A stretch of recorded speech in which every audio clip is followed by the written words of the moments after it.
योगराजागुरुकं भरणी नक्षत्रं रहुणारन्नामदेश्य उत्तरायण नक्षत्रे दमयन्ती नाम्न्याः तिरुवादिरे नक्षत्रं कपिलन्नामदेश्य पूष नक्षत्र गौतमी नाम्न्याः विजयकाण्डीकं कुटुम्बानां कृतमार्थं श्री दुर्गाम्बिका महागणपति परिपूर्ण कृपया कटाक्षफलसिद्ध्यर्थं विशेष पूजाहारम्बिका समेत सत्यनारायण स्वामिने नमो नमः कल्पद्रुमं प्रणवदा कमलारुगापं गन्धं कुजध्वजमनामयमेहवक्त्रं कात्यायनी सुखभगं कणिवक्त्रवामं कौवीरदण्डधरदक्षिणहस्तमुद्रे ॐ सं सौं श्रीं शरणभवद्योयालहृदय ब्रह्मसृष्टिकारण सुब्रह्मण्य शिवनाथाय नमः ॐ सुब्रह्मण्यमूर्धाय नमो नमः ॐ शं क्षेत्रपालकभैरवासनाय नमः ॐ शं क्षेत्रपालकभैरवमूर्धाय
ऐरोप्याखण्डे लण्डन् महानगरे ईलिङ्ग् नाम पुण्य प्रसिद्धक्षेत्रे विराजमानस्य अस्य देवदेवस्य महावीर्या त्रिपुरसुन्दरे कनकदुर्गा परमेश्वर्यम्बिका देवी देवलम्बे महोत्सव गीतान्त कल्याण सेवितान्तम् अद्य दिवस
शान्तं मनम् अधो अन्तगं ज्ञानं भूतं ब्रह्मेन्द्रं गल्पं त्रिघरनाथं सोपं महाशोभं सायुक्षोधकरणं ब्रह्माध्मानं ब्रह्मदोः ब्रह्मानन्दं नमो व्रातपतये नमो गणपतये नमः प्रथमपतये नमस्ते अस्तु लंबोदराय एकदंताय ससंग ब्रह्मांड भुंग भुंगांड मुख्यमान निखिल निगगागम शास्त्र प्राणदियेशे शास्त्रादिमये मनोरंजित श्री कल्याण सुभगुण चंग चक्रगास सदानंद सूलभाणी महादुर्गांबिके हे विलंबिनाम संवत्सर महोत्सव महोन्नतत्तुवियदिन यागदर्शन गणेश यागदर्शन वैभवांकं दिव्य अरविंद पादमूले चतुर्पादमूले महाकुसुमांजलिं समर्पयामि।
गणपतिहुं हवामगे प्रजानाहं त्वा प्रजपतिहुं हवामगे वसो मम आगमजानि गर्पवजम् आत्ममजासे गर्पवजम् गणानाहं त्वा गणना महेन्द्रं हविङ्गवीनामधिमेधविग्रहं ज्येष्ठराजन् वृषभकेतुमेदं सनसृम्मन्नोदिविस्पेदसस्वदे अखिलचराचर पञ्चकृत्यकारणस्य भगवते अखिलाण्डकोटि ब्रह्माण्डनायकी देवी प्रीत्यमान तिरुमुरै अवतार्य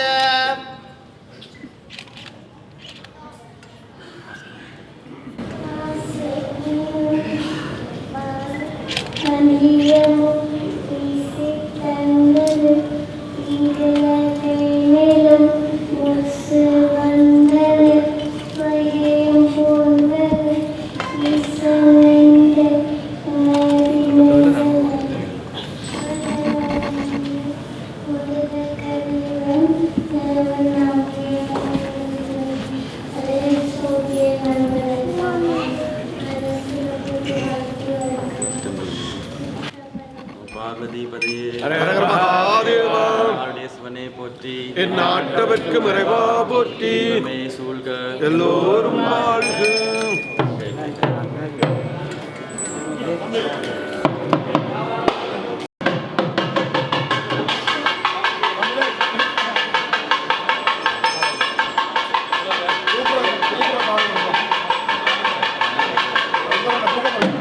வானுவில் வளாது தைக்க மலிபடம் சுரக்க மன்னன் கோன்முறை அரசு செய்க துறை உயிர்கள் வாழ்க நான் மறை அரண்கள் ஓங்க நற்றவம் வெள்ளி மல்க மேன்மைகள் சைவ நீதி விளங்குக உலகமில்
இன்றைய உற்சவத்தில்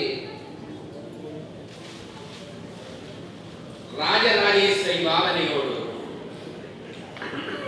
காலை தூக்கி மடியில போட்டு அட்டனக்கால் போட்டுக்கொண்டு கரும்ப வில்ல வச்சுக்கொண்டு மற்ற பக்கத்துல 5 பூக்களை பானம் அம்பு மாதிரி கற்பனை பண்ணி குடிச்சு கொண்டு பின்பக்கத்தில பாசம் அங்குஷம் என்கின்ற தத்துவங்களை ஏந்திக் கொண்டு நான் தான் ராஜராஜேஸ்வரி என்று ஒரு கர்வத்தோடு அம்பிகை இருக்கிறாள்.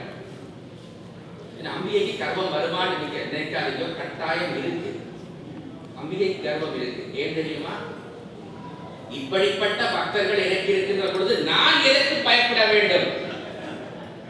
அந்த இப்படிப்பட்ட குழந்தைகள் எல்லாம் எனக்கு இருக்கின்றதே என்று ஒரு கர்வம். அதை மந்திரமே சொல்லுகிறது. லலிதா சகஸ்ரநாமம் அதிகர்விதா அதிகர்விதா. என்ன கர்வம்? எனக்கு இருக்கின்ற பக்தர்களை போல யாருக்கு இப்படி பக்தர்கள் இருக்கிறார்கள்? ஒரு பெருமை பெறும் இல்லையா? அந்த கர்வத்தின் அர்த்தமாக நாம் எல்லோரும் நல்லபடி வாழ்ந்து கொண்டு அம்பிகையின் திருப்பாதங்களிலே இருக்கின்றோம் அல்லவா? இந்த அம்பிகை ஒரு தாய் தன் பிள்ளையை பார்த்து அதன் புகழ் வளர்ச்சி ஆனந்தம் எல்லாத்தையும் பார்த்து ஒரு கம்பீரமான என்ற பிள்ளையை போல யார் இந்த உலகத்தில் இருக்கிறார் என்று கர்வப்படுகின்ற அளவுக்கு எங்களை வைத்திருக்கின்ற அந்த திருப்பாதங்களுக்கு முதல் வணக்கம். அதுக்குதான் அட்டனக்கால் போட்டிருக்காங்க. அந்த கர்வத்தினாலே அம்மா எங்களோட சகோதரர்கள் நாட்டில் இருக்கிறவங்க எல்லாட்ட மனத்துக்கையும் என்ன இருந்தாலும் பல பிரச்சனை இருக்கு. இது இப்படி இருக்கே, இன்னும் மாறாதா, துன்பங்கள் மாறாதா, நோய் மாறாதா, கல்யாண பிரச்சனை, கடன் பிரச்சனை, அந்த பிரச்சனை. நான் வந்து ஒரு 2 நாளுக்குள்ளேயே பல செய்திகளை சொல்லுகிறார்கள். அம்மா அந்த கதையில போடுற மாதிரி நானும் போட்டுக்கொண்டு தான் இருக்கேன். ஆகவே அந்த பிரச்சனையும் பார்த்து உங்களோட அரசாட்சியில அம்மா ராஜா தான், ராஜராஜேஸ்வரி தான், உங்களோட அருள் அரசாட்சியில எல்லாம் நல்லபடி நடக்க வேண்டும் என்ற பிரார்த்தனை வச்சுக்கொண்டு அம்பிகை கரும்பு வில்லு ராஜராஜேஸ்வரியை பற்றி தான் நம்ம பேசுறோம். கரும்பு வில்லு இங்கான 5 பானம், அதாவது புஷ்பங்கள், பாசாங்குஷம் ஏன் வச்சுக்கொண்டு இருக்கிறாண்டா, அது ஒரு ரூபம். அதாவது அந்த ரூபத்துக்குள்ள ஒரு அகச்செய்தி இருக்கிறது. தமிழ்ல ரூபகம் என்றால் ஒரு இலக்கண சொல்லு. ரூபகம் என்றால் அந்த ரூபத்துக்குள்ள இன்னொரு செய்தி இருக்கு. அந்த செய்தி தான் முக்கியம், மற்றபடி ரூபம் முக்கியம் அல்ல. ரூபகம். அம்மா இப்படி கருவை வச்சுக்கிறாண்டா ஏதோ காரணம் இருக்கு. குழந்தைக்கு ஏதோ டீச்சிங் பண்றான், ஏதோ சொல்ல வர, ஏதோ டீச் பண்றான், ஏதோ செய்தி இருக்கு. என்ன செய்தி? பூ வச்சுக்கிறார், அதுக்கு என்ன செய்தி? அந்த செய்தியை பற்றிதான் ஒரு சின்ன பகுதி. அண்டையில விசா அப்ளை பண்றதுக்காக கொழும்புக்கு வந்தேன். ஒரு கோயில் அவசர அவசரமா பிடிச்சிட்டு அந்த உரிய டைமுக்கு வந்து சேரணும் ட்ரெயினை பிடிச்சு வந்தேன். அப்ப நான் அவசர அவசரமா அவரைக்கு மனுஷி ஏதோ சாப்பாடு கட்டி தந்தார்.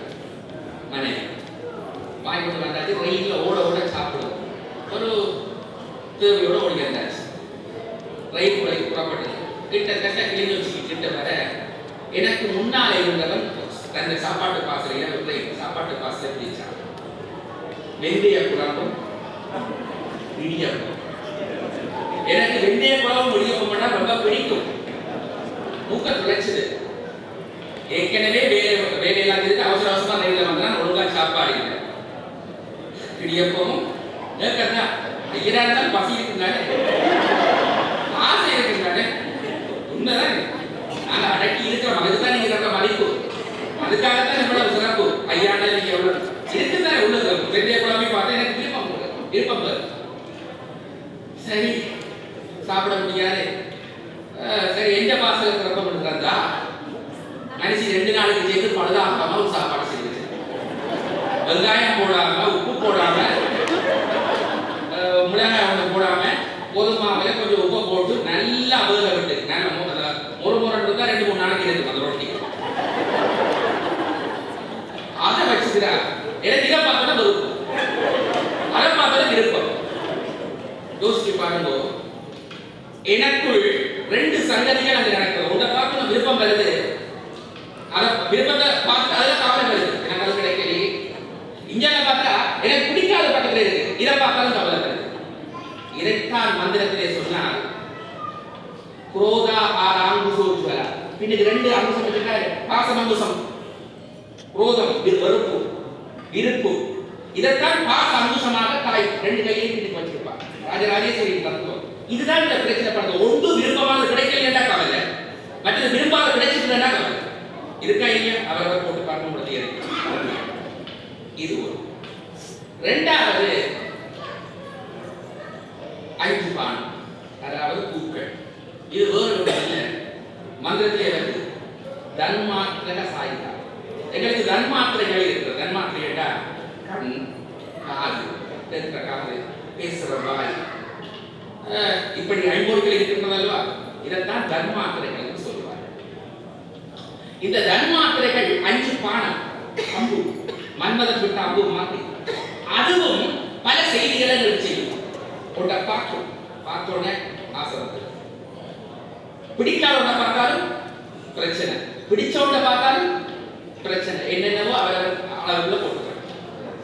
பிடிச்சதை கேட்டாலும் அது கிடைக்காத பிரச்சனை, பிடிக்காத கேட்டாலும் பிரச்சனை. இப்படி ஐம்பொறிகளும் நமக்குள்ள ஒரு பெரிய புரட்சியை பண்ணி கொண்டிருக்கு. அதுதான் அம்பு. ஒவ்வொரு நாளும் ஒவ்வொரு காட்சியை பார்த்துட்டு பிடிச்சு அதை அடைய முடியலையே என்ற கவலை, அல்லது பிடிச்சிட்டு அதை வச்சிருக்க முடியலையே என்ற கவலை, ஏதோ ஒரு மனதுக்கு போட்டு உலட்டி அடிச்சு கொண்டிருக்கு. உதாரணத்துக்கு இந்த ஐம்பொறிகள் படத்துல பாடு, இந்த மன ஐம்பொறிகளை சேர்ந்ததுதான் மனம்.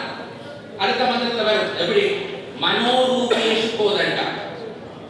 மனோ ரூபம் என்கின்ற அர்த்தத்தோடு இக்ஷு என்றால் கரும்பு, அதை கோதண்டம், ராமன் வச்சுக்கிற அம்பு விழுகனவே கோதண்ட ராமன். அப்ப மனோரூப இக்ஷு கோதண்டா, அதாவது மனோரூப இக்ஷு கோதண்டாய நமக லலிதா சகஸ்ரவல அர்ச்சனை பண்ணுவாங்க.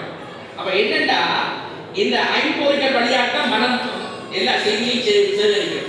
விருப்பு வெறுப்பு எல்லாமே உள்ளுக்கு வந்துடும். இங்க உள்ளுக்கு வந்துட்டா இந்த கரும்பு வில் இருக்கின்றது அல்லவா, இந்த கரும்பு வில் மன ரூப இச்சு போதண்டா எல்லா பிரச்சனையும் உருவாங்கி தனக்கு ஏற்ற மாதிரி கிடைக்கலையா, அது கிடைச்சிருந்தா ஏதோ ஒரு தனக்குள்ள ஒரு கற்பனையை பண்ணி பண்ணி ஏங்கி தவிச்சு பெரிய பிரச்சனையை பண்ணிக்கொண்டே இருக்கும். இதை வெல்ல வேண்டும். அப்படி வெண்டாதான் அவருடைய கம்பீரம் நமக்கு வரும். மனம் இருக்கல்லவா, இந்த மனதை வெளியிடுகின்ற பொழுதுதான் உண்மையாகவே ராஜ பதவி கிடைக்கும். அப்படியா சொல்லுவார், புலனைந்தும் வென்றால் அதுதான் வீரம். ஒரு ராஜாவுக்கு என்ன முக்கியம்? வீரர் இருக்க வேண்டும். ஒரு கோழையா இருந்தால் அவர் ராஜாவே இல்லை. வீர கம்பீரமா இருக்கும். சில பேர் சொல்லுவாங்க, ஐயா சிலை நடந்து வரைக்கும் ராஜா வந்ததாக இருக்கணும். சரி, சும்மா தான் இருக்கலாம். சில பொம்புடைய வந்த மாதிரி இருக்குன்னு சொல்லுவாங்க. ஒவ்வொருத்தர் அவரால் கட்டளைக்கு சொல்லுவாங்க. எனக்கு அதை பற்றிலாம் எனக்கு எது வருமோ அதை நான் செய்வேன். எண்ணியல் இதுதான். சரியா? அப்ப அந்த ராஜ கம்பீரம் என்பது வீரத்தின் அடையாளம். ராஜா வீரமா வந்து ராஜா மாறிவார். அந்த ராஜனை, உண்மையான ராஜன் என்பது என்னன்னா மனத்தை வெல்ல வேண்டும், ஐம்பொறிகளையும் வெல்ல வேண்டும். அதான் ஐம்புலன் வெல்லத்தான் வீரம் என்று அப்படியே சொல்றார். இந்த ஐம்புலன் படத்துல பாடு இருக்கே, அது பெரிய பெரிய பெரிய பாடு. இதை வெல்ல வேண்டும் என்றதுதான் இந்த வேஷம் போட்டு காட்டுறாங்க. என்ற ஐம்புலனை வென்று நீ என்ன போல மன ரூப இச்சு போதண்டாவை கையில வச்சுக்கொண்டு அந்த பஞ்சபானம் ஐம்பொறிகளாக வர பிரச்சனையெல்லாம் அடக்கி வெல் முடியுமா? முயற்சி தான் முக்கியம். ஒரு சாமியார், இளஞ்சாமியார், பிரசித்தியான கதை நான் கேள்விப்பட்டவர் உண்டு. இளஞ்சாமியார் தவம் செய்ய வேண்டும் என்று ஆசைப்பட்டார். அவர் ஒரு நியூ மாடல்ல தவம் செய்ய வேண்டும். எல்லாரும் பழமையா செய்யற தவம் மாதிரி இல்லாம நான் ஒரு புதிய ஸ்டைல் தவம் செய்ய வேண்டும் என்று ஆசைப்பட்டார். ஒரு ஆத்தங்கரைக்கு போனார். ஆத்தங்கரையில தவம் இருப்பதற்காக, தவம் செய்வதற்காக இருந்தார். இளம் சாமியார் அவர் அப்படியே தவம் இருக்க அந்த ஆத்தங்கரையில தண்ணி ஏற்பதற்கு ஒரு 16 வயசு 20 வயசு இளம் மங்கை, இளம் சாமியார். அந்த பெண்ணை பார்த்ததும் நல்ல அழகான பொம்பளையா இருக்கு, நான் இவ்வளவு காலம் இந்த இடத்துல பிரதேசத்துல வாரனே, இப்படி ஒருத்தையே பார்த்ததே இல்லை என்று அடியில் என்ன தோன்றிட்டது. தோன்றிய உடனே கூட்டுறவு வந்துட்டு நான் தவம் இருக்கிறேன் சாமியா, எனக்கெல்லாம் இப்படி என்ன பண்ணலாமோ, பையனுக்கு இடியப்பட்ட பாசம் ஆசை வந்த மாதிரி வரலாமோ? அவன் தனக்குள்ளேயே யோசிச்சு முடிவாகினா வரக்கூடாது. அவளை பார்த்தபடியாக எனக்கு இந்த பிரச்சனை வருது. சரி, கண்ணை நிறுத்தி மூடிக்கொள்ளும், நல்லா இறுக்கி மூடிக்கொண்டார். தவத்தில் இருந்தார். அதே அவர் அந்த இடத்துல பழமையா தவம் இருப்பார். அடுத்த நாளும் இவர் இருக்கிற நேரத்துல, தவம் இருக்கிற நேரத்துல அதே பொம்பளை பெரிய காய்ச்சலங்கியை கட்டிக்கொண்டு வந்திருக்கிறார். இதற்கு அந்த சத்தம், முதலாம் கேட்ட சத்தம், இதே ரூபத்தோட கேட்ட சத்தம், அந்த பொம்பளை தான் வந்திருக்கிறது. அதே சலங்கை சத்தம், சலிங் சலிங் சலிங் சலிங் என்று இருக்குது. அதே பொண்ணுதான் பெண். அச்சோ, என்ன தவம் கிடப்போகிறது. அந்த பொண்ணு சத்தமே, அந்த கிழங்கை சத்தம் என்ன பாடுபடுத்துறது. காதை கண்ட்ரோல் பண்ணி காலுக்கு 2 பஞ்சை ஊட்டி கட்டி வச்சு ஊட்டி அடைச்சு போட்டு தவம் இருந்தார். 3ஆம் நாள் அவ வரைக்கும் நிறைய மல்லிகைப்பூ முதல் கண், காது, மல்லிகைப்பூ மண். மூக்கு இடத்துல கேட்டு பெரிய டவல் எடுத்து கொஞ்சம் சுவாசம் போறதுக்கு இடம் விட்டு கட்டி இப்ப எல்லாம் போனே தராடி உடைய போட்டு தூக்கி கட்டினா போயிருமா அப்படின்னு கொடுக்கும். கட்டி போட்டு தவம் இருக்கிறார். அதை பொம்பளைக்கு பயம். இப்ப ஒரு சத்தம் கேட்கல, மூக்கு நுகரல, கண் பார்க்கல. இவர் சரியா அந்த பொம்பளை ஒரு நாளும் 11 மணிக்கு தான் போடுவார். சரியா 11 மணிக்கு.